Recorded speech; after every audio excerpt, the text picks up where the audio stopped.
"Your house stinks, Mom. I'd rather live with my mother-in-law than spend one more day in this pigsty." Those were the exact words my daughter Megan spat at me 3 weeks ago as she dragged her suitcases through the living room of my humble home in Queens.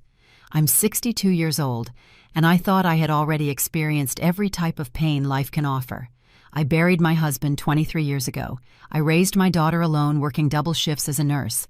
I survived a gallbladder surgery that almost killed me in 2016.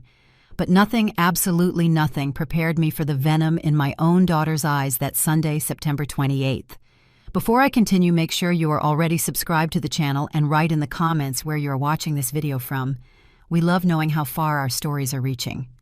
Let me back up a bit, because this story didn't begin that day. Betrayal never hits all at once, does it? It comes slowly with silent steps, disguised as little cruelties that you ignore because a mother's love blinds you. For the last 8 months, ever since Megan, her husband Robert, and my 2 grandchildren, Lucas and Valentina, moved in with me temporarily after losing their apartment, I noticed subtle changes in my daughter.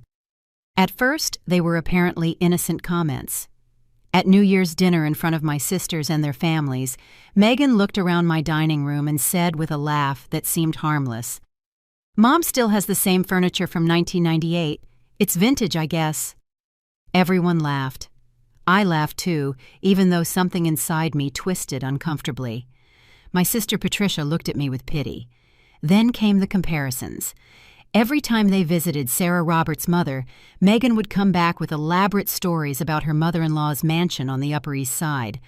"Sarah has a garden with a fountain, Mom, and 3 full bathrooms. Imagine that, 3. She would say this while looking at our single shared bathroom as if it were a medieval outhouse.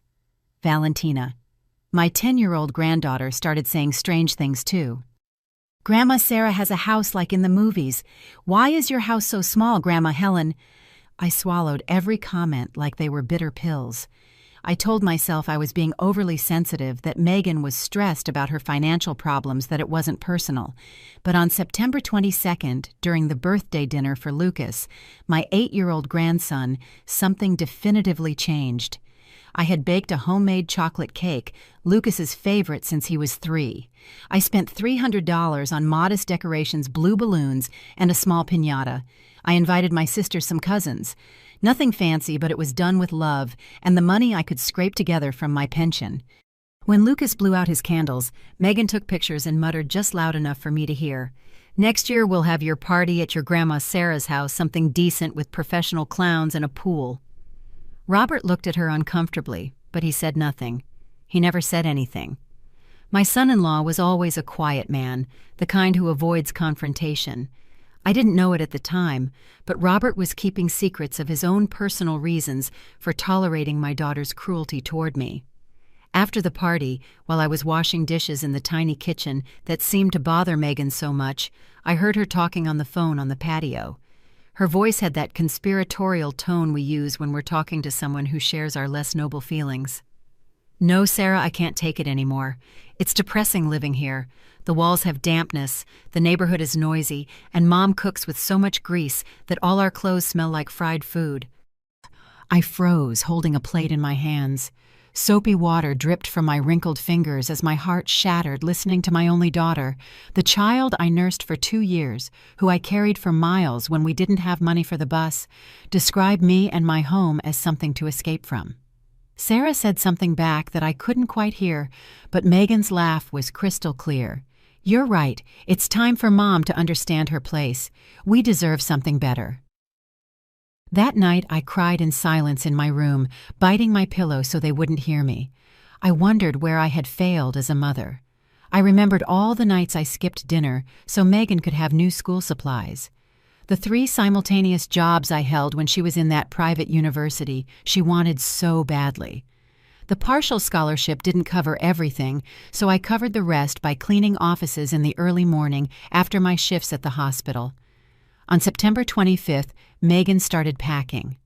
She didn't do it discreetly. She left boxes in the middle of the living room, sighed dramatically every time she folded clothes, and made loud comments about finally getting out of here and starting a new life in a decent place. Valentina and Lucas looked at me confused. Lucas hugged me crying one afternoon and asked if they had done something wrong, if that was why they had to leave. "No, my love," I whispered, stroking his brown hair. "Adults just make complicated decisions sometimes, but Grandma will always love you okay." Valentina, more perceptive than her brother, told me something that still haunts me. "Mom says Grandma Sarah's house is better, but I don't want to leave Grandma Helen. You make the best quesadillas here." Then Sunday, September 28th arrived, the day that will be burned into my memory as the day my daughter ripped away my dignity in front of my entire family. It was noon. Megan was finishing putting the last things in Robert's car when my sisters Patricia and Claudia arrived with food to share, unaware of what was happening. The tension was so thick you could cut it with a knife. Robert carried suitcases, avoiding my gaze. The children were quiet, scared. Patricia asked innocently, "Are you guys going on a trip?" And that's when Megan exploded.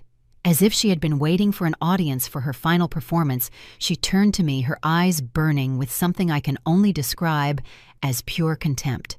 "No, Auntie, we're going to live with my mother-in-law. A real house. A house where you don't have to worry about cockroaches, where the furniture isn't a museum relic, where there's room to breathe without smelling greasy food all the time. Your house stinks, Mom. It stinks of old age, of poverty, of giving up. My children deserve to grow up somewhere nice, not in this—" She made a dismissive gesture, taking in my living room, my home of 30 years, "in this pigsty." The silence that followed was deafening. Patricia and Claudia were speechless. Even Robert seemed surprised by the venom of the attack. I just stood there next to my old dining table inherited from my mother, feeling as if I had been slapped with all her might. Megan wasn't finished. She grabbed Valentina's hand roughly and added, "Come on, kids, say goodbye to your grandmother. A better life is waiting for us." And then, looking directly at me, she spat the final words. "My mother-in-law's mansion is better in every way, including her." She slammed the door so hard it made the picture of my late husband vibrate on the wall. The car engine roared, and they were gone. My sisters rushed to hug me, but I was in shock, too stunned to cry. Patricia was cursing under her breath. Claudia was calling Megan 1,000 horrible things, but I could only think of one thing. I had just lost my daughter, and from the way she did it, from the poison in every word I knew, this wasn't just an angry outburst. It was planned, something that had been simmering for a long time.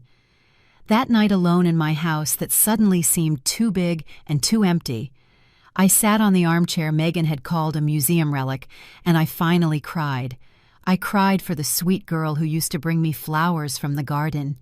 I cried for the Sundays we spent baking cookies together. I cried for the young mother who begged me for help when Valentina was born and she didn't know how to change a diaper. Where had that Megan gone? When did she become this stranger, capable of humiliating me like that? I didn't know it then, but that humiliation was just the beginning. In 72 hours, my quiet life as a retiree would turn into a legal nightmare, and I would discover that my daughter's cruel words were just the tip of an iceberg of betrayal that would leave me breathless. But that night, as the moon crept through the faded curtains of my window, I was still just a heartbroken mother, wondering what I had done to deserve so much hatred from the person I loved most in this world.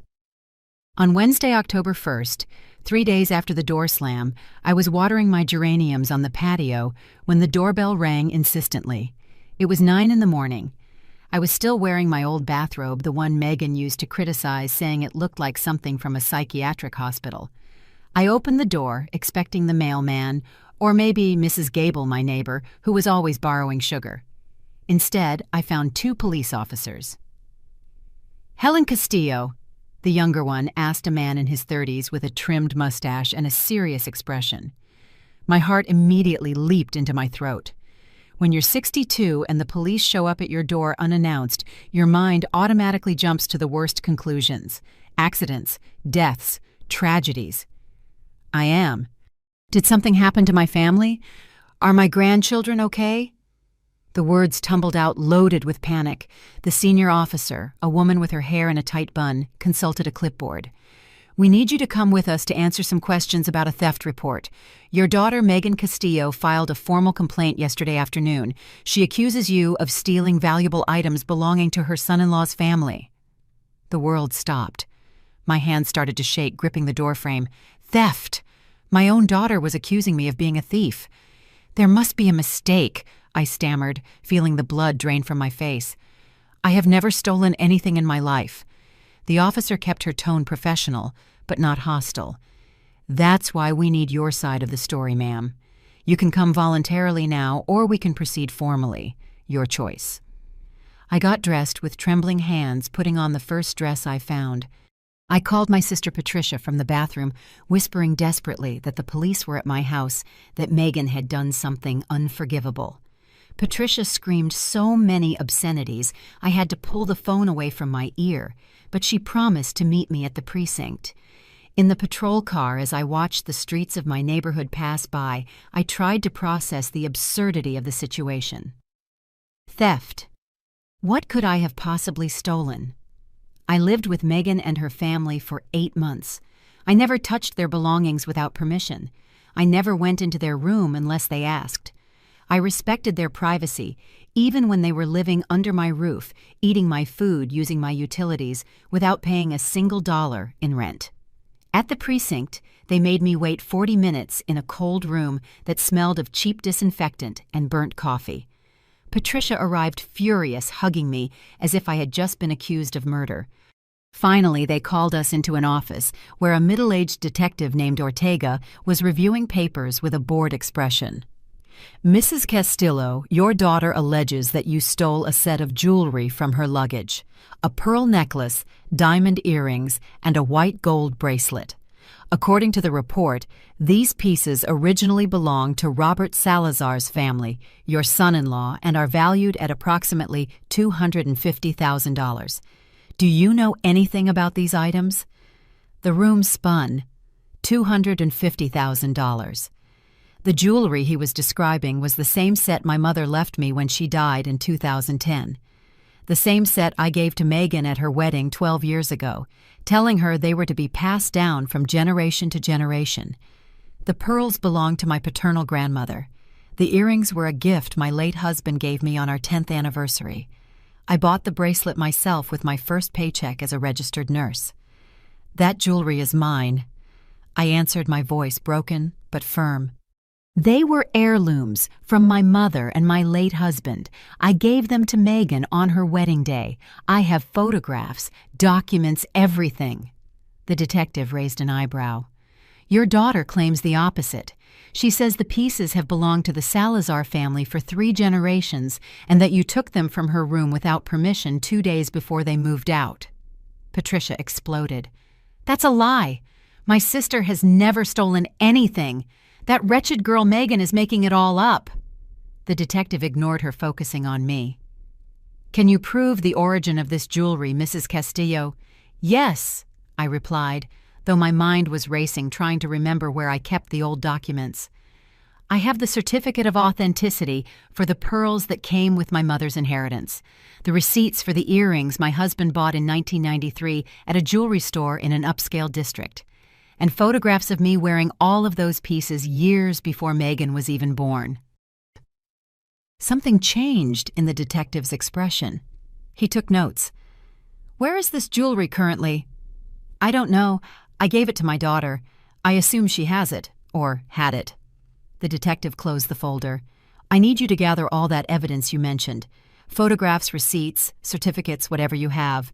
In the meantime, you cannot approach your daughter or contact her in any way. Understood?" I nodded, feeling like I was in a surreal nightmare. A restraining order against my own daughter. Accusations of theft. What on earth was happening? Patricia drove me home, cursing the entire way. But I was too stunned to process her anger. I felt violated, betrayed on a level that not even the door slam had reached. Accusing me publicly of theft wasn't just cruel.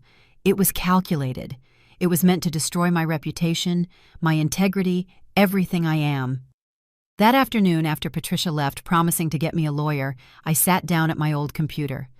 I needed to check something I had been ignoring out of laziness. My bank account. I had online access but rarely checked it. My pension was deposited automatically every month. I spent little. There was no reason to monitor it constantly. I logged into the system with shaky fingers. My password was still Megan's date of birth, something that now seemed painfully ironic. The screen loaded showing my current balance, $122,400. I stared at the number, not understanding. Impossible. I had over $300,000 saved. I knew this because I checked the balance in February when I was considering remodeling the bathroom. Where had nearly $180,000 gone? With hands that were trembling even more, I started checking the transaction history. February, a $20,000 withdrawal. March, $15,000. April, $25,000. May, $20,000. June, $38,000. July, $25,000. August, $20,000. September, $25,000.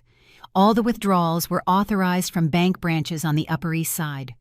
All made on days and at times when I was at home believing my money was safe. The total sum, $180,000, evaporated in exactly 8 months. The same 8 months Megan lived with me. I staggered up, ran to the bathroom, and threw up. Not from physical sickness, but from the brutal impact of the realization. My daughter hadn't just stolen from me. She had done this systematically month after month while I gave her shelter food and free utilities. While she was humiliating me for my old furniture and my modest house, she was emptying my life savings. But that didn't explain how. I never gave her access to my account. I never shared passwords or cards. Then I remembered. The power of attorney. 4 years ago, when I had my gallbladder surgery and there was a risk of complications, my lawyer James recommended I grant Megan a limited power of attorney. It was only for medical emergencies, so she could make decisions if I was incapacitated. I signed the papers without a second thought. She was my only daughter. I trusted her with my life. That power of attorney gave her legal access to my bank accounts in case of an emergency, and Megan, my sweet daughter, who used to bring me flowers, had used it to steal from me for 8 straight months. I called the bank from the bathroom floor, not caring that my voice sounded hysterical. The representative who answered confirmed my worst fears. The withdrawals were made at the teller window with official identification and a notarized power of attorney. It was all completely legal from the bank's perspective. To reverse them, I would need to prove fraud, which would require a criminal complaint and a long legal process. I hung up and just sat there on the cold tiles, hugging my knees like a scared child. The puzzle was starting to come together, and the picture it revealed was monstrous. Megan didn't just steal my money now, she was accusing me of stealing jewelry I had given her. Why? What did she gain by destroying me so completely? Then came the second revelation of that terrible day.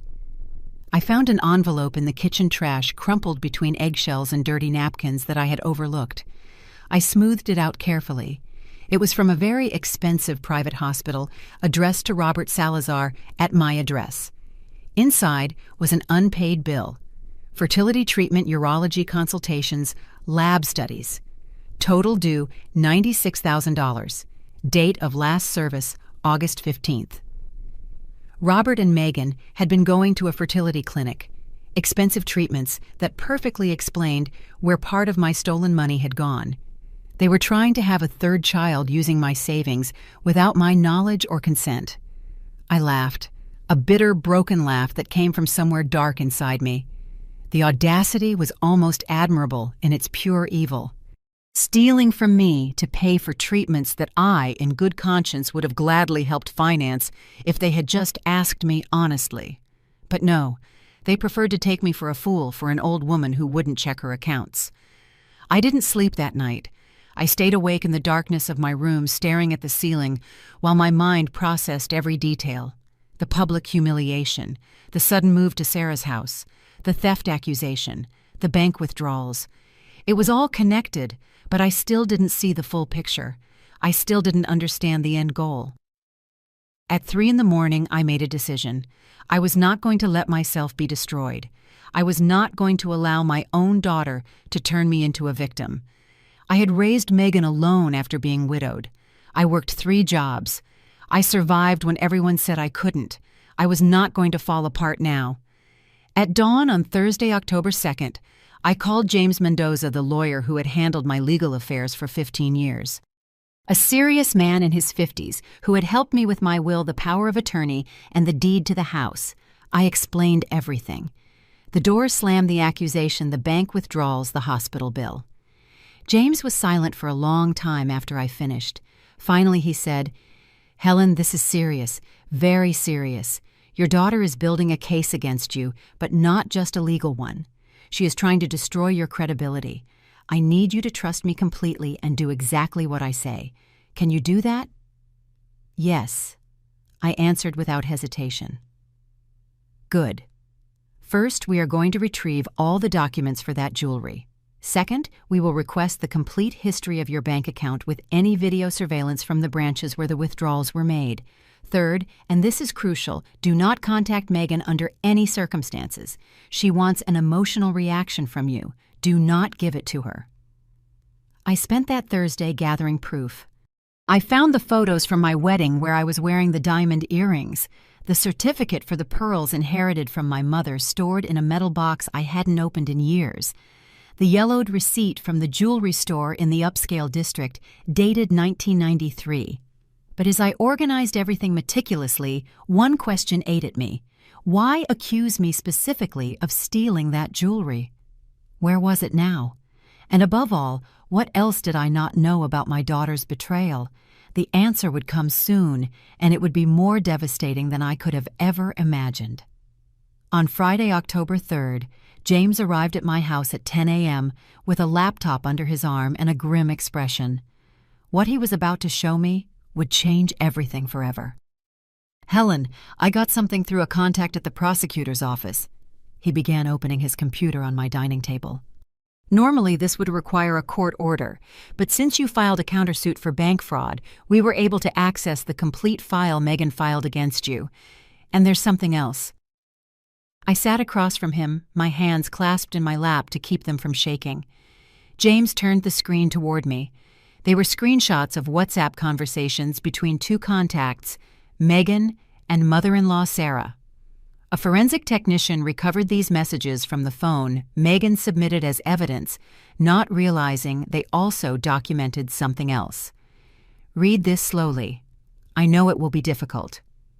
The first messages were dated from February, exactly when the mysterious withdrawals from my account began. Megan wrote, "Sarah, I made the first withdrawal, $20,000. Mom doesn't even check her account. Is she really that careless with money?" Sarah replied, "Excellent, dear. Keep it all in cash. When we have enough, we'll proceed with the plan. Your mother can't live in that house forever. It's a waste of an asset." My stomach twisted. I kept reading, unable to stop, even though every word was a stab wound. March. Megan. I took out $15,000 more today. Robert is asking if this is okay. I told him you advised me to do it, that it's for our future. Sarah. Robert is weak. That's why he needs strong women to make decisions. Your mother owes you this after the mediocre years she gave you. My grandchildren deserve a better inheritance than a run-down house in Queens. April. Megan. Sarah, sometimes I feel bad. Mom worked her whole life for those savings. Sarah. Don't be sentimental. She's old. What does she need so much money for? She's going to die and leave it to the government or some institution. Better to secure your children's future. You're her only heir anyway. You're just speeding up the inevitable. Megan. We took out the fertility hospital bill in Mom's name without her realizing it. I left it in the trash so Robert will find it later and think it was an accident. That way, when he finds out everything, he'll think we were victims too. I put my hand to my mouth. Even that had been calculated. Letting me find the hospital bill as if it were an oversight, when in reality, it was just another layer of manipulation. June. Sarah. Megan, I have the jewelry. I took it to my trusted jeweler. They can be sold for $200,000 easily. Those pearls are antiques. They're worth more than your mother imagines. Megan. Perfect. When you sell them, we'll deposit the money in the account we opened in Panama. Mom will never know. And if she asks about the jewelry, we'll just tell her I lost it in the move.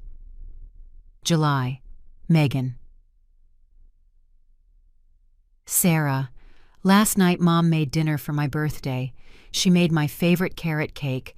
She hugged me and told me she loved me no matter what. I almost cried. Sarah, control yourself. It's emotional manipulation. Mothers like her use guilt to keep you tied down. You are an adult woman with your own family. Your loyalty must be with me now. I am offering you a real future. August, Megan. I criticized Mom's house today in front of my aunts. You should have seen her face. She looked so hurt. But you're right. I need to establish emotional distance before the final move. Sarah. Very good. The more you humiliate her publicly, the less credibility she'll have when she tries to defend herself. Nobody will believe a bitter old woman that her own daughter rejected. September. Megan. I have $180,000 gathered now, plus the jewelry money. $200,000 is in Panama. When are we doing the medical certificate? Sarah. Next week, my friend Dr. Wallace will sign the evaluation papers. He'll say your mother is showing signs of senile dementia and paranoid behavior. With that, and the power of attorney you already have, we can transfer the house into your name. She'll sign it without understanding, thinking it's just hospital papers. My vision blurred. I took a deep breath, trying not to faint. James handed me a glass of water with a shaky hand. "Keep going. Is there more?" he muttered. September 20th, Megan. Sarah. The doctor's plan didn't work. Mom found out. When we got to the office, she recorded everything with her phone hidden. She said she felt sick and we left. Now she's suspicious. Sarah. Then we speed everything up. Move in here immediately. We make the public scene we planned. We accuse her of stealing my family jewelry. With a police report and your testimony, she'll be legally discredited. Then we'll have the old woman committed to a psychiatric facility with a court order. Robert will eventually inherit the house by being your husband. Simple. September 27th. Megan. Tomorrow is the day. I'm going to tell her everything I think, that her house stinks, that I'd rather live with you, in front of my aunts for maximum impact. Then we move and start the legal phase. Sarah. Perfect. Remember, no weakness. She is an obstacle to the life you deserve. The $400,000 she has saved in her investment account will be yours when we declare her incompetent. Think of your children. I was paralyzed. $400,000. Sarah knew about my long-term investment account, the one I opened 15 years ago with money from the sale of my late husband's car plus accumulated savings. The account that only James and Megan knew about because it was designated as my main inheritance. The account I planned to leave to my daughter when I died. James closed the laptop. His face reflected disgust and sadness. Helen, your daughter planned this for months. It wasn't an emotional outburst. It was a deliberate conspiracy to steal everything from you.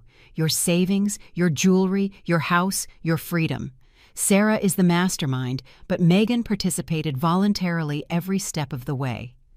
The tears finally came, not of sadness, but of fury, a blazing fury that ran through my veins like liquid fire. My daughter didn't just betray me, she sold me. She literally put a price on me. $2 and $400,000 plus a house valued at $3 million. $700,000 was the value of my life to Megan. There's more evidence, James continued, pulling documents from his briefcase. I investigated Sarah as you asked. Her mansion is mortgaged to the hilt. She owes $200,000 to the bank. She's 2 months behind on payments. Robert lost his job as a sales manager in March, not June like they told you. He's been unemployed for 7 months. Megan hasn't worked since Lucas was born 8 years ago. They are financially broke. There it was, the final piece of the puzzle. They didn't move to Sarah's house for luxury. They moved because they had no choice. The mansion was an illusion, a gilded trap. Sarah needed my daughter's money to save her house from foreclosure, and my daughter needed to manipulate me to get that money. The jewelry, I asked in a hoarse voice. What happened to it? James sighed heavily. Sarah sold them to a jeweler in an upscale district on June 28th. I got a copy of the transaction, $210,000. The money was deposited directly into an account in the Cayman Islands under a shell company registered in Robert's name. Basic money laundering. My own daughter had sold the jewelry I gave her, my grandmother's pearls, my anniversary earrings, to finance her betrayal. And now she was accusing me of stealing them to cover her tracks. And the fake medical certificate, I asked, remembering that horrible day 2 weeks ago. Dr. Arthur Wallace has a history of selling fraudulent diagnoses.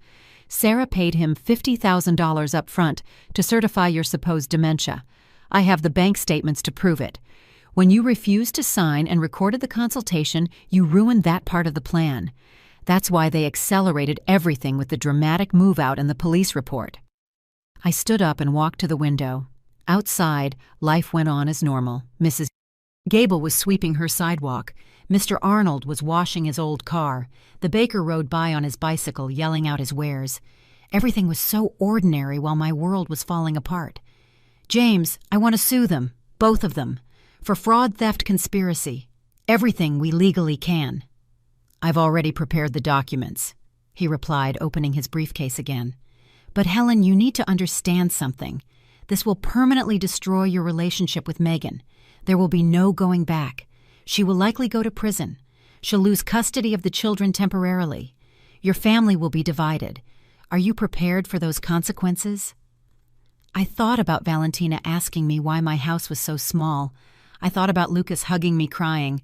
I thought about little Megan bringing me flowers from the garden, telling me I was the best mom in the world. I thought about all the nights I worked to exhaustion to give her a better life. Then I thought about their messages. Mom is so careless. Your mother is old. What does she need so much money for? She is an obstacle to the life you deserve. I am prepared, I said firmly. She made her decision when she chose money over me. Now I'm making mine. That night after James left with all the signed documents, I sat in my modest living room that Megan despised so much. The old furniture she called relics, the faded curtains, the damp walls. This humble house where I raised her alone, where we celebrated modest Christmases, full of love, where she took her first steps. I took out my phone and listened to the recording I made in Dr. Wallace's office, my voice asking why I needed to sign a psychiatric evaluation for no apparent reason. Megan's nervous voice insisting it was routine, Sarah pressing with fake authority, and then my clear declaration. I will not sign anything I don't understand, and I am recording this entire conversation. The silence that followed on that recording was delicious. Pure panic.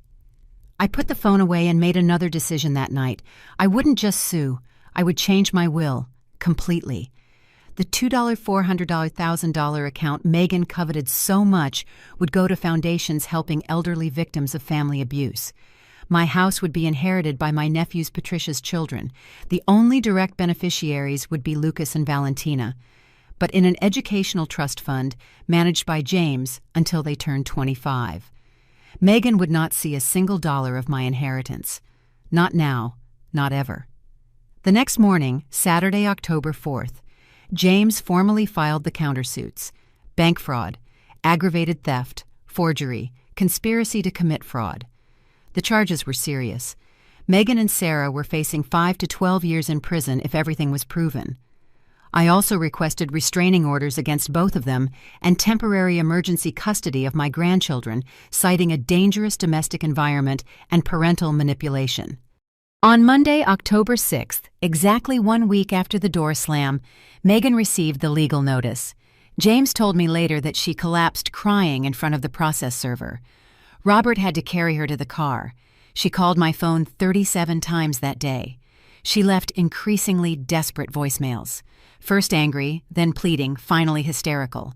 I didn't answer a single one. As James advised, absolute silence was my most powerful weapon. That night, Patricia called me. Helen, Megan contacted me. She's a wreck. She says it was all Sarah's idea, that she was just following orders, that she loves you and never really wanted to hurt you. Did you read the transcripts of the messages I sent you? I asked coldly. Yes. Then you know she's lying. Megan chose every step. Nobody forced her to steal from me for 8 months. Nobody forced her to sell her grandmother's jewelry. She made adult decisions. Now she faces adult consequences. Patricia sighed deeply. You're right. I just wanted to confirm, that girl is dead to me too. As I hung up, I looked at the photographs on my wall. Megan in every stage of her life. Baby child, teenager, radiant bride, new mother. In every photo I was there holding her, hugging her, celebrating her. I wondered when exactly she became a stranger. Was it gradual?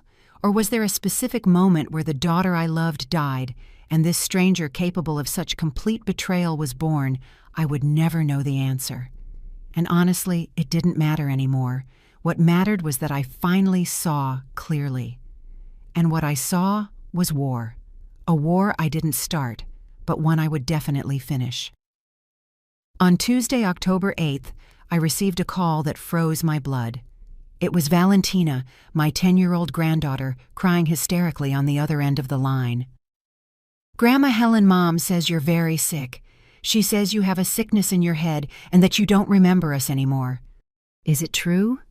Don't you love me anymore? My heart broke into pieces hearing her small, broken voice. My love, listen to me very carefully. Your grandma is perfectly healthy. I don't have any sickness. I love you more than anything in this world. Where did you hear that? Mom and Grandma Sarah sat us down yesterday. They said you went crazy, that you're saying mean things about us that aren't true, that you stole things from Grandma Sarah, and that's why the police are going to take you to jail.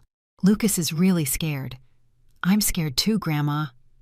My hands were shaking holding the phone. Megan was using my own grandchildren as psychological weapons. She was poisoning their minds, turning my image into something monstrous to justify her betrayal to them. Valentina, none of that is true. Your mommy is very confused right now. But I need you to know something important. Your grandma has never stolen anything. And I love you and Lucas with all my heart. Do you believe me? There was a long silence, then a sob.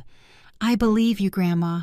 Mom has been really weird. She yells a lot. She cries at night. And Grandma Sarah she's kind of mean. She scolds us all the time. She says we make too much noise, that we're messing up her pretty house. She doesn't let us play outside anymore. Before I could answer, I heard Megan's furious voice in the background. Valentina, who are you talking to? Give me that phone now. The call cut off abruptly. I tried calling back, but the number was blocked. I called James immediately, explaining the situation in a trembling voice. This wasn't just about money or property anymore. Megan was psychologically damaging her own children to build her victim narrative. Helen, this is serious, James said, his tone urgent. Parental alienation. We can use this in the custody hearing. Record all calls from now on. Document everything. And that same afternoon, James requested an emergency psychological evaluation for Lucas and Valentina through Child Protective Services. He argued they were being exposed to severe emotional manipulation and an unstable domestic environment. The judge, reviewing the transcripts of the messages between Megan and Sarah, approved the evaluation for Friday, October 11th. Meanwhile, I investigated the attempt to have me certified as demented more deeply. It turns out Sarah had orchestrated the whole thing meticulously. On September 13th, 2 weeks before the door slam, Megan invited me to lunch, telling me she wanted to apologize for her recent unpleasant comments. Naively, I accepted, delighted. She took me to a restaurant near Dr. Wallace's office. Halfway through lunch, she pretended that I had mentioned feeling dizzy in previous days. I never said such a thing.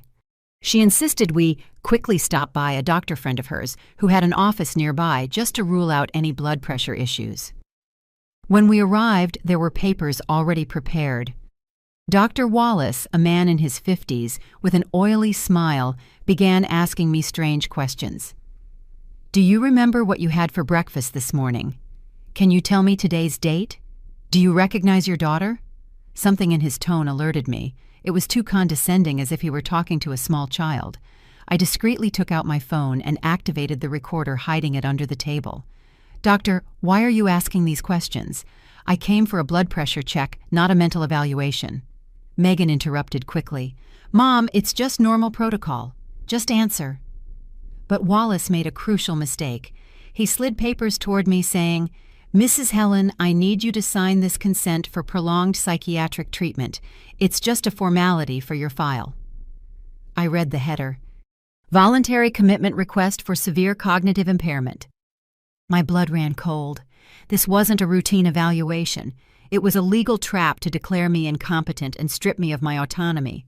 I will not sign anything, I said firmly, putting away my phone, which was still recording. And for your information, doctor, I have recorded this entire consultation, including your attempt to make me sign fraudulent commitment papers. Wallace's face turned pale. Megan shot up abruptly, spilling her coffee. Sarah, who had been waiting outside, came in right at that moment, asking what was wrong. The three of them looked at each other in evident panic. "This meeting is over," I announced, standing up with dignity, "and you can expect to hear from my lawyers." I walked out of that office trembling but triumphant. That recording was pure gold. It documented a criminal conspiracy in real time. Attempting to falsely certify someone as demented to strip them of their legal rights is a serious federal crime. Now, 3 weeks later, that recording was a central part of the legal file. James had submitted it to the authorities along with documentation of the $50,000 Sarah paid Wallace. The doctor was facing separate charges for falsifying medical documents and had already had his professional license temporarily suspended. On Thursday, October 10th, one day before my grandchildren's psychological evaluation, something unexpected happened. Robert showed up at my door around 8 at night. He looked gaunt with deep dark circles and wrinkled clothes. He had lost a noticeable amount of weight. "Helen, please, I need to talk to you," he pleaded when I opened the door just a crack. "I know I don't deserve your time, but please, 5 minutes." Against my better judgment, and probably violating James's orders, I let him in. He sat on the sofa like a defeated man, his head in his hands. "Everything got out of control," he began in a broken voice. "I never wanted it to go this far. My mother, Sarah, can be very persuasive, very manipulative. I lost my job in March. We ran out of money. We were desperate. Sarah offered to let us live with her if we helped with her financial problems." "And you decided to rob me?" I asked coldly. "Not at first. At first we were just going to ask for a loan. But Sarah convinced Megan that you would never lend it to us voluntarily, that you were stingy with your money, that you were hoarding millions while your daughter suffered. Every conversation was poison, Helen. She poisoned Megan against you for months. Megan is an adult. She made her own decisions." "I know," Robert admitted, finally looking me in the eyes. "I'm not excusing her. What she did is unforgivable. But you need to know something. Sarah has a plan B. If we lose the legal case, she's going to fight for full custody of Lucas and Valentina. She has expensive lawyers. She's going to argue that Megan is an unstable mother because of you, that the children need stability that only she can provide. Then she'll use the children as leverage to force you to negotiate." My stomach turned. Take the children from their own mother. Sarah doesn't see the children as people. She sees them as assets, as bargaining chips. If she controls them, she controls Megan. And if she controls Megan, she eventually controls you. "Why are you telling me this?" Robert took a deep breath. "Because I'm tired of being a coward. Because my children don't deserve to grow up in a toxic environment. And because you were always good to me, Helen. When everyone else treated me like a failure for losing my job, you made me coffee and told me things would get better. I never forgot that." I was silent, processing this information. Robert continued. "I'm going to testify in your favor at the hearing. I'm going to tell them everything. The thefts, Sarah's manipulation, the sale of the jewelry, everything. Megan will probably hate me forever. My mother will disinherit me. But it's the right thing to do." "And does Megan know you're here?" "No. She thinks I went out to buy cigarettes. She's been crying in her room for 2 hours. Sarah screamed at her today that she's useless, that she ruined the perfect plan, that because of her they're going to lose everything. My mother's house is going to be foreclosed on by the bank in 30 days. We're living in a powder keg that's about to explode." I offered him coffee, which he declined. He left 20 minutes later, leaving me with information that changed everything yet again. Sarah wouldn't give up easily. She would fight dirty, using my grandchildren as human shields. That night I called James, reporting Robert's visit. He was initially annoyed because I had technically violated protocol, but he was thrilled at the prospect of an inside witness. If Robert testifies, the case is closed. No judge will ignore the testimony of the implicated husband. On Friday, October 11th, the psychological evaluation happened. 2 social workers spent 4 hours interviewing Lucas and Valentina separately in a controlled environment. I wasn't allowed to be present, but James attended as my legal representative. The results were devastating but not surprising. Valentina showed signs of severe anxiety and emotional confusion. She drew a picture of her family with her and Lucas trapped between 2 giant grandmothers who were fighting. Lucas, being younger, simply cried, saying he missed his Grandma Helen and didn't understand why he couldn't see her anymore. Both children reported that Sarah yelled at them constantly, that Megan cried a lot, and that they heard screaming at night about money and jail. Valentina revealed that Sarah had told them I was a bad thief who wanted to take their house and put them on the street. The official report concluded, minors exposed to inappropriate adult conflict and parental manipulation. Temporary supervised custody is recommended until resolution of the legal situation. Contact with maternal grandmother Helen Castillo poses no risk and should be resumed under professional supervision. It was a partial victory. I could see my grandchildren again, albeit with a social worker present. It wasn't ideal, but it was something. And most importantly, it officially documented that Megan and Sarah were psychologically harming the children. On Sunday, October 13th, I had my first supervised visit with Lucas and Valentina at a neutral family services office. The children ran to me crying. I hugged them, feeling my broken heart try to piece itself back together. "Why did Mom say those mean things about you, Grandma?" Lucas asked, his brown eyes full of confusion. I didn't have a good answer for an 8-year-old boy. How do you explain that his mother tried to rob and destroy you? How do you maintain his innocence when the truth is so ugly? Sometimes adults make big mistakes, my love, but the important thing is that your grandma loves you and will always love you no matter what. We spent an hour and a half playing drawing, just being a grandmother and grandchildren again. When the visit was over, Valentina whispered in my ear, "Grandma, don't let Grandma Sarah win. She's really mean." Those words echoed in my mind all the way home. My 10-year-old granddaughter clearly saw what Megan refused to accept. Sarah was a predator, not a savior, and my grandchildren were trapped in the middle of a war they didn't ask for. The preliminary court hearing was scheduled for October 22nd. 10 days to prepare the definitive case. 10 days for Robert to decide if he would really testify. 10 days for Sarah to try and counterattack. Sitting in my living room that night, surrounded by documented evidence of family betrayal, I made one last important decision. I would win this war. Not just for me. I would win it for Lucas and Valentina. To show them that surrendering to abuse is never an option. That defending your dignity is worth any price. Megan chose her path. Now she would walk it to its final consequences. The morning of Wednesday, October 22nd, dawned cold and gray, as if the weather itself foreshadowed the confrontation about to occur. I dressed in my most formal navy blue suit, the one I bought 5 years ago for my niece's wedding. I put on light makeup to hide the dark circles from sleepless nights. I wanted the judge to see a dignified woman, not a broken victim. James picked me up at 8 o'clock sharp. In the car, we reviewed the final strategy. Robert had confirmed his testimony via text message 2 nights before. His exact words were, "I'm going to tell the truth even if it costs me everything. My children deserve to know their father had some dignity in the end."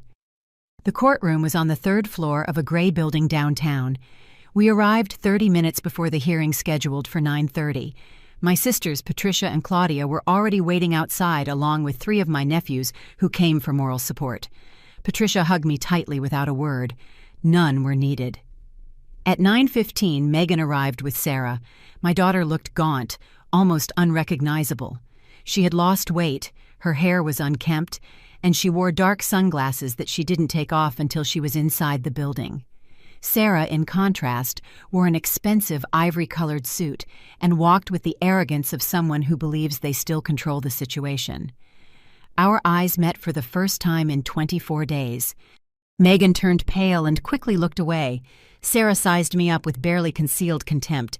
Then she muttered something in the ear of her lawyer, a burly man with a leather briefcase that screamed "expensive" from meters away. Robert arrived last alone, wearing a wrinkled suit and the expression of a man walking to the gallows.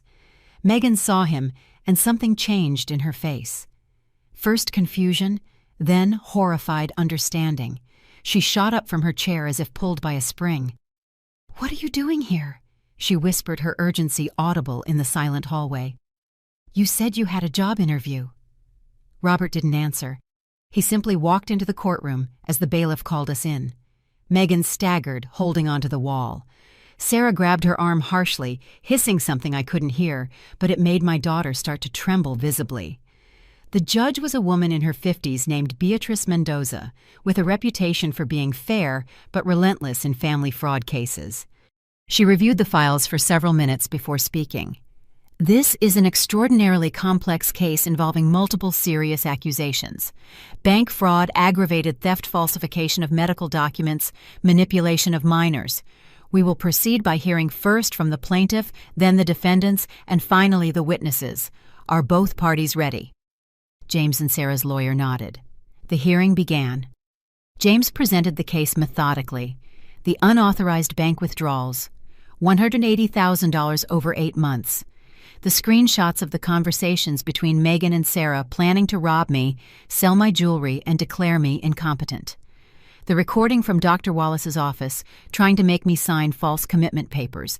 The bank records showing the $50,000 payment from Sarah to Wallace. The sale of my inherited jewelry for $210,000. The offshore accounts. Each piece of evidence was presented with impeccable documentation.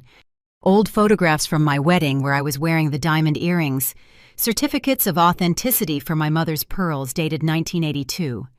Original receipts yellowed but legible. Bank statements with every fraudulent transaction highlighted. Judge Mendoza listened with an increasingly grave expression. Sarah shifted uncomfortably in her seat. Megan kept her eyes glued to the table, silent tears rolling down from under her glasses. Then it was my turn to testify. I stood up, my legs trembling, but my voice firm. "Your Honor, I raised my daughter alone after being widowed at 39. I worked triple shifts to give her a private education. I skipped meals so she could have new school supplies. I loved her unconditionally for 35 years. When they lost their apartment, I opened my home to them without hesitation.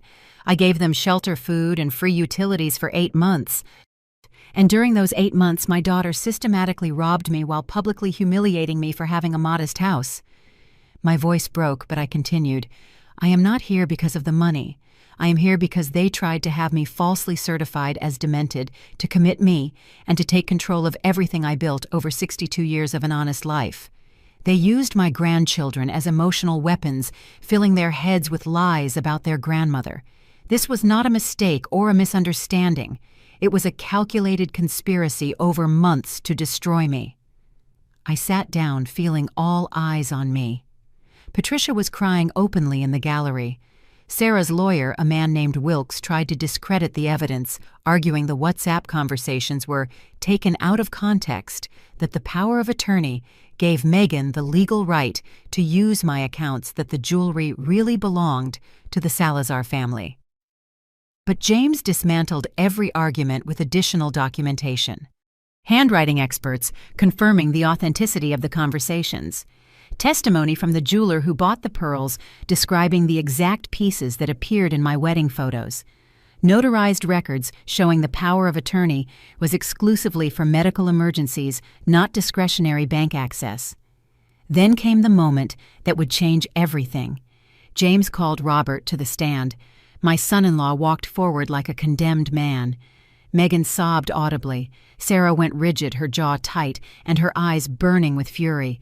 Robert swore to tell the truth. Then, in a monotone but clear voice, he began to confess. "I lost my job in March. Not in June, like we told Helen. We were financially broke. My mother, Sarah, offered to let us live with her in exchange for helping with her debts. She explained that Helen had over $2 million saved, that she never used, that she was selfish for hoarding so much money while her daughter suffered. She convinced Megan that taking that money wasn't theft, but an advance on her inheritance that would eventually be hers." The judge leaned forward. "And you participated in this conspiracy?" "Yes, Your Honor. I knew about the bank withdrawals. I signed the papers for the account in the Cayman Islands where we deposited the money from the jewelry sale. I was present when they tried to get Helen to sign false incapacitation documents. I am guilty of all of it." Sarah jumped up abruptly. "You're lying. They're paying you to say this." The judge banged her gavel. "Order Mrs. Salazar sit down immediately, or you will be removed." Robert continued relentlessly. "My mother is lying. She organized everything. She paid Dr. Wallace $50,000, which I transferred from her account. She convinced Megan for months that Helen was an obstacle to the life we deserved. She poisoned her mind until my wife started to believe her own mother was the enemy." "Why are you testifying against your family?" the judge asked. "Because my children are suffering. Because Valentina has nightmares where two giant grandmothers are fighting while she screams for help. Because Lucas asks why Grandma Helen doesn't love them anymore. Because I'm tired of being a coward who allowed them to destroy an innocent woman who only gave us love." Megan collapsed completely, folding over the table with sobs that shook her entire body. Attorney Wilkes tried to object, but Robert had already opened the floodgates. "Helen was always good to me. When everyone else judged me for losing my job, she made me coffee and told me things would get better. We never deserved her kindness, and we definitely didn't deserve to betray her like this." James then presented the final blow. Newly prepared notarized documents showing that on October 20th, 2 days before the hearing, I had completely modified my will. The $200,000, $400,000, $1,000 from my investment account would be donated to 3 organizations: a foundation for vulnerable seniors, a shelter for women victims of domestic violence, and a legal aid program for abused elderly people. My house would be inherited by my nephews Patricia's children. The only money designated for my grandchildren was a $500,000, $1,000 educational trust fund to be managed by an administrator until they turned 25. Megan would receive absolutely nothing. Additionally, James announced, "My client is proceeding with a full criminal complaint for aggravated fraud, qualified theft, and conspiracy. We request the maximum sentence allowed by law." Attorney Wilkes tried to argue for mitigating circumstances, that Megan was a mother of 2 minors, that she acted under Sarah's influence, that she had shown remorse. Judge Mendoza cut him off coldly. The remorse only came after being caught. The conversations presented show deliberate planning over 8 months. This was not an error in judgment. It was systematic fraud against a vulnerable family member. She took 15 minutes to review all the documentation again. The silence in the room was sepulchral. The only sounds were Megan's muffled sobs and the drumming of Sarah's fingers on the table. Finally, the judge spoke. After an exhaustive review of the evidence presented, this court finds the following. Megan Castillo is guilty of aggravated bank fraud and misappropriation through abuse of family trust. Sentence 5 years in prison with the possibility of reduction to 3 for good conduct. Additionally, she must restore the full amount of $180,000 plus legal interest. Megan whimpered like a wounded animal. Patricia clapped once before the bailiff silenced her. Sarah Salazar is guilty of conspiracy to commit fraud, receipt of stolen goods, and bribery of a medical professional. Sentence 8 years in prison with no possibility of reduction. Her assets will be seized to cover restitution and fines. Sarah shot to her feet, screaming obscenities. 2 bailiffs had to physically restrain her. Her lawyer tried to request an immediate appeal, but the judge had already made her decision. Robert Salazar, for your cooperation and full testimony, this court reduces the charges to accessory after the fact. Sentence, a 2-year suspended sentence with probation and community service. Custody of the minors will be evaluated separately. Robert nodded expressionless like a zombie. Finally, the judge continued, looking directly at me. Mrs. Helen Castillo, this court recognizes the systematic abuse you suffered. Your modified will is legal and will be respected. The restraining orders against the accused remain in effect indefinitely. Temporary custody of your grandchildren will be supervised by social services until a new hearing. She banged the gavel. Case closed. The defendants will be remanded to preventive custody while a formal appeal is processed. Everything exploded. Megan tried to run toward me, screaming, "Mom, forgive me, please don't do this to me." But the bailiff stopped her. Sarah was spitting curses, being dragged toward the exit. Robert simply sat with his head in his hands. I didn't feel triumph, I didn't feel satisfaction, just an enormous emptiness where the love for my daughter once lived. The woman crying hysterically as she was handcuffed was a stranger to me. The sweet girl who used to bring me flowers had died a long time ago, replaced by this stranger, capable of such profound betrayal. I left the courthouse surrounded by my sisters and nephews. Outside, reporters were shouting questions. It was a scandalous enough case to attract media attention. A daughter who tried to steal millions from her widowed mother and have her declared insane. I didn't answer any questions. I just got into James's car and asked him to take me home. My modest house with the old furniture that Megan despised so much. My home, which was now finally completely mine again. That night alone in my living room, I opened a bottle of wine I had been saving for a special occasion. I raised a toast to myself, for surviving, for maintaining my dignity when they tried to destroy it, for proving that underestimating an old woman is a fatal mistake. My phone rang 30 times with calls from unknown numbers, probably Megan from prison. I didn't answer. I had nothing left to say to the woman who was once my daughter. The price of justice was losing Megan forever, but the price of doing nothing would have been losing myself. And finally, after 62 years, I had learned that saving your own soul is worth any sacrifice, even sacrificing your own daughter. 5 months have passed since that hearing changed my life forever.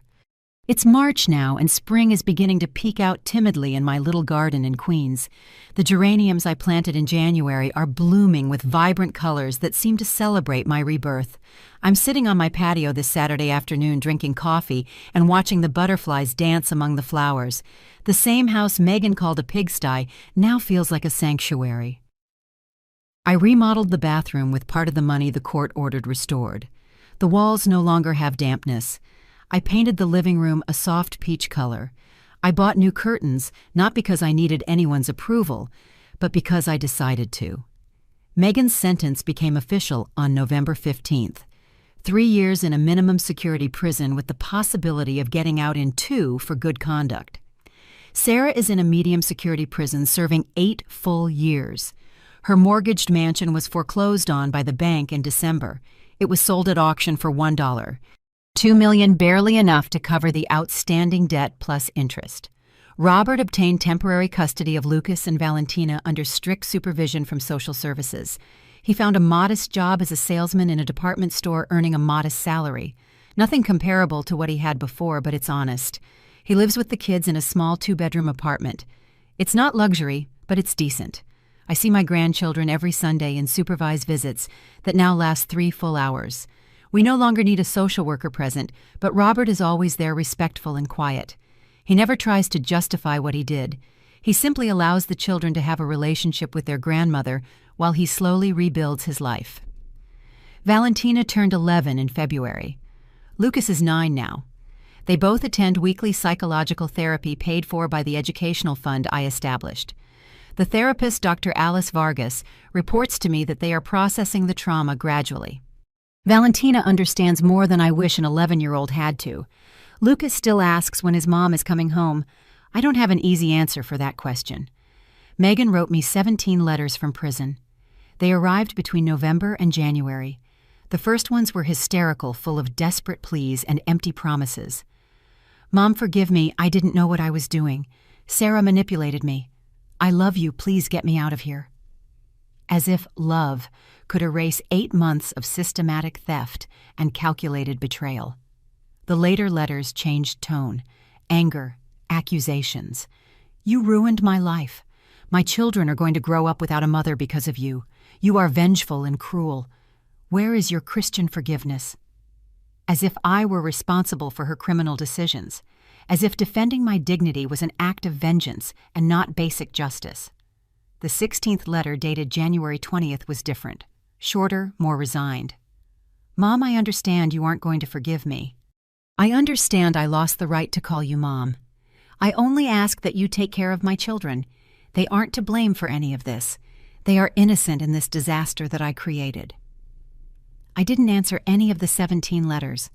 James advised me to keep my distance completely until Megan had served at least a year of her sentence. If you respond now, she will interpret it as weakness, as an opportunity to manipulate you again. Give her time to face real consequences. The 17th letter arrived 3 weeks ago. The envelope was stained, the handwriting shaky. Mom, I'm pregnant. 3 months. It's Robert's, obviously. It was right before I came in here. The prison doctors say I'll have the baby in September. I don't know what to do. I don't know how to raise a 3rd child from jail. I'm not asking you to forgive me. I'm just informing you because you deserve to know. That letter destroyed me in ways the others couldn't. An innocent baby to be born behind bars. My 3rd grandchild, who would start their life visiting their mother in prison. The cycle of trauma continuing to a new generation. I called Robert that night. He already knew. Megan told me 2 weeks ago. I'm still processing it. I don't know if our marriage will survive this, Helen, but that baby is mine, and I won't abandon it. I asked him if he needed financial help. He refused politely. Your trust fund is already paying for the kids' therapy. You've done enough. We'll manage. But 3 days later, I got a call from Dr. Vargas. Mrs. Helen Robert authorized me to share this with you. The children are severely stressed by the news of the baby. Valentina is asking if you could help when it's born. Lucas says the baby will need his good grandma, not the bad grandma who is in jail. That conversation kept me awake for nights. How far did my responsibility go? I was already emotionally raising 2 traumatized grandchildren. Did I have to extend that responsibility to a 3rd who hadn't even been born? Could I do it without opening the door to Megan again? I spoke with Patricia. My sister, always practical, was direct. Helen, that baby isn't to blame, but you have no obligation to sacrifice yourself further. You've given enough. You've lost enough. If you decide to help, do it with clear boundaries. If you decide not to get involved, that's valid too. Your mental health matters. I spoke with my therapist. Yes, I'm in therapy now too. Weekly sessions with a psychologist specializing in family trauma. She helped me understand that forgiving and reconciling are different things. That I can eventually forgive without ever allowing Megan to be close to me again. That setting boundaries isn't cruelty, it's survival. 2 weeks ago, I made a decision. I contacted Robert and proposed a plan. When the baby is born, I would cover the medical expenses not included in the basic prison insurance.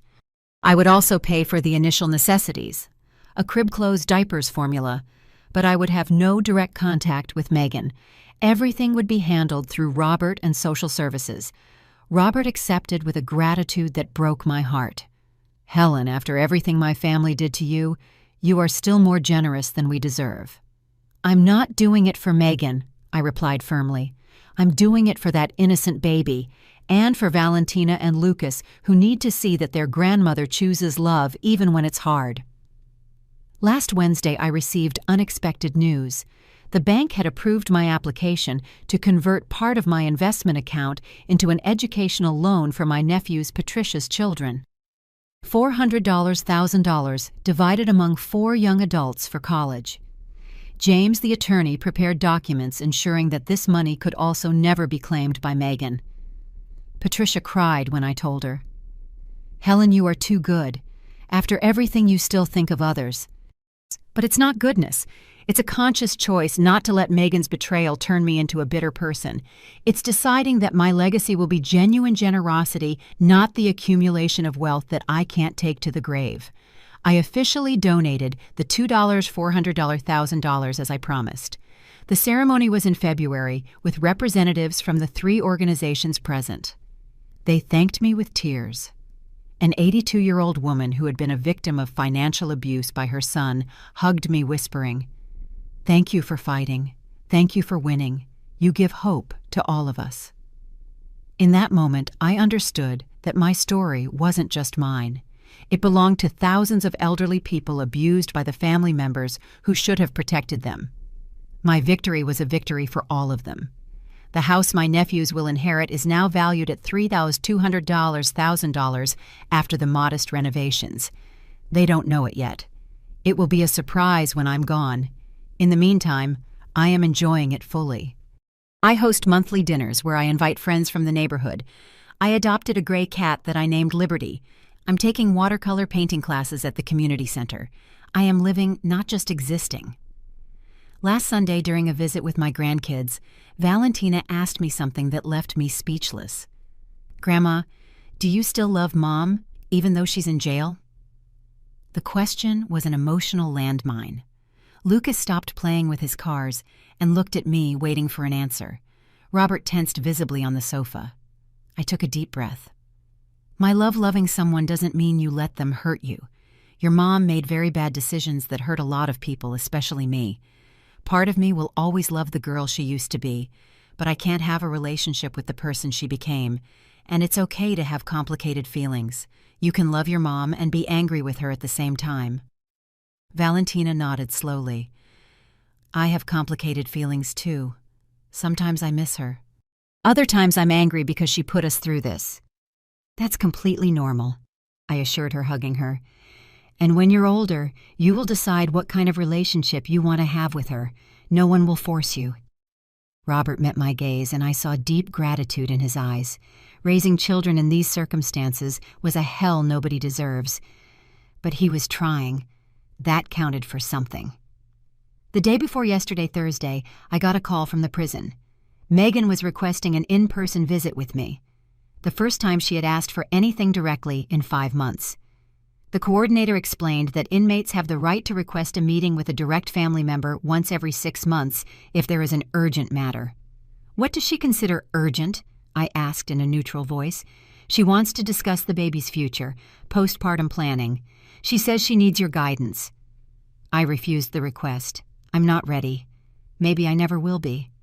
My healing does not include exposing myself to potential manipulation again. James supported my decision. You don't owe her anything, Helen. Absolutely nothing. This morning, Saturday, I woke up feeling lighter than I have in months. The sun was streaming through my window with the new curtains. Liberty was purring on my lap. I have plans to have lunch with Patricia and her daughters. This afternoon, watercolor class. Tomorrow, a visit with my grandkids. My life isn't perfect. I carry the sadness of having lost my daughter. I bear the scars of a betrayal that will probably never fully heal. There are nights when I cry remembering the sweet Megan from 30 years ago, wondering where it all went wrong. But I also have peace, the peace that comes from knowing I defended my dignity when it would have been easier to surrender, from knowing my grandchildren will learn that real love includes healthy boundaries, from knowing my legacy will be one of consciously chosen generosity, not wealth stolen by family betrayal. Megan will likely get out of prison in 2 years if she behaves well. She'll be 38. Her child will be a year and a half old. Lucas will be 11. Valentina 13. It will be a different world for her then, one where I have no obligation to receive her with open arms. If one day, many years in the future, Megan truly changes, if she does the deep internal work to recognize the damage she caused, if she becomes a genuinely transformed person, maybe we can have a superficial conversation at a grandchild's birthday. Maybe. But she will never be my daughter again in the way she was. That ship has sailed, sunk, and is at the bottom of the ocean. Trust once destroyed so completely cannot be rebuilt. It's replaced with something different. Cautious respect from a safe distance. I finished my coffee contemplating my blooming geraniums. Life went on not in the way I imagined when Megan was a baby, and I dreamed of a shared future full of mutual love. But it went on nonetheless. 62 years have taught me that surviving isn't just breathing. It's choosing to get up every morning and deciding that your story will not end in tragedy, that the betrayal of others will not define who you are. I am Helen Castillo, a widow, a betrayed mother, a resilient grandmother, a woman who refused to be a victim. My modest house is my palace. My old furniture is my treasure. My simple life is extraordinary because I chose it on my own terms. And if I had to do it all over again, I would defend my dignity in exactly the same way. Because in the end, the only thing we truly own in this life is our integrity. And mine remains intact, scarred but unbreakable. That is my true victory. Not the money I recovered or the prison sentences. It's knowing that when they tried to destroy me, I stood firm. knowing that my grandchildren will grow up seeing that their grandmother had a spine of steel covered in genuine love. Spring is here, and I am still here too, blooming against all odds just like my geraniums. Beautiful in my imperfection, strong in my vulnerability, and finally, free. And that, at the end of the day, is more than Megan ever managed to take from me.